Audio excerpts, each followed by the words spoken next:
If you think dieting is boring, boy do I have a recipe for you today. This entire pan of creamy pasta goodness has over 60 grams of protein and is made in less than 20 minutes. First up, let's make the pasta. Prepare a pot and add in 60 grams of dry pasta. That's about 200 calories worth of carbohydrates. The shape doesn't really matter here. Use whatever you have in your pantry. I'm gonna add rigatoni. Next, you can already add in water. However, only add enough water so that the pasta is just covered. That's it. No need to overfill the pot, and I'm gonna explain exactly why. Add a pinch of salt. Place the pot on the stove on high heat. And because we only used a small amount of water, this will basically instantly start to simmer, so give the pasta a stir and then let it boil for 11 minutes until al dente. There is another main reason to use less pasta water. I will show you that in just a second. For now, let's move on with the other ingredients. First, 100 grams of tomatoes.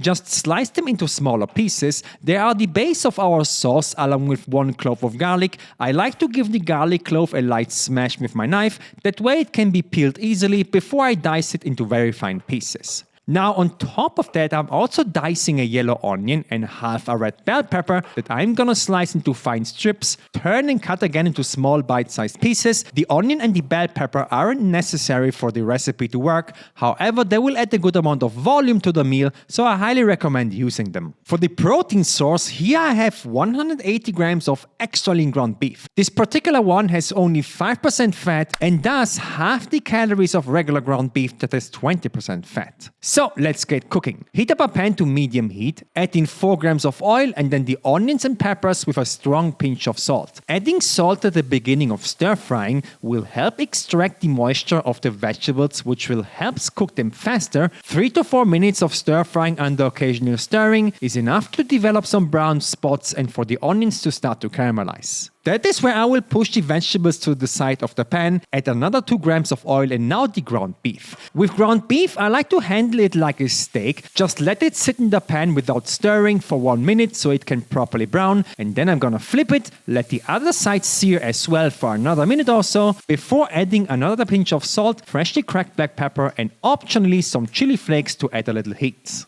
At this stage, you can now break up the ground beef with a spatula. Remember, it is extra lean meat, so it will cook very fast. Finally, push the meat to the side as well. Add another 1 gram of oil and into that oil add in the chopped garlic. You can also already add the tomatoes on top of the other vegetables. The garlic only needs about 30 seconds in the hot oil and this will develop even more flavor, and after that give everything a really good stir. At this stage, the pasta should be ready. Very important now is to take a ladle and scoop out some of the pasta water. The rest can be drained. Now, the reason pasta water is cloudy is because pasta releases its starch into the water. That starch now acts as an emulsifier which makes the sauce a lot creamier because it combines water and fat. The glass you see on the left is pasta cooked in a lot of water. The right glass is pasta cooked in a little water, and that results in a super starchy, highly concentrated liquid that will make the sauce even more creamy. That is a major hack used in good Italian restaurants,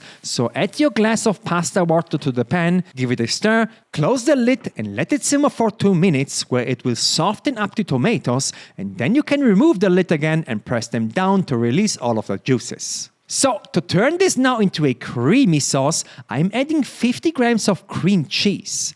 I tried making this recipe with fat-free cream cheese, however, using the light version with 3% fat resulted in a much better and creamier sauce, and the calorie difference isn't that high, so I recommend using light if you can find it. On top of that, I'm going to add 20 grams of shredded mozzarella cheese. Here's a small tip. I bought these mozzarella sticks that I'm gonna dice. They weigh 20 grams each, they taste great and also melt really nicely. I love using them for portion control reasons. So now keep mixing this with your spatula and this will slowly but surely, after about a minute or so, turn into this creamy and cheesy sauce. Finally, add back the pasta and give it one final stir until the pasta is fully combined with the sauce and getting hot. And look at how creamy this is. And then remove the pan from the heat. This entire pan of pasta has insane macros of 636 calories with 61 grams of protein. If you like this recipe, you need to check out my cookbook that helped over 10,000 people lose weight and keep it off. It's packed with over 250 recipes that are all specifically designed to help you lose weight while not even thinking about being on a diet. The best part is that I will constantly be updating the book with new recipes,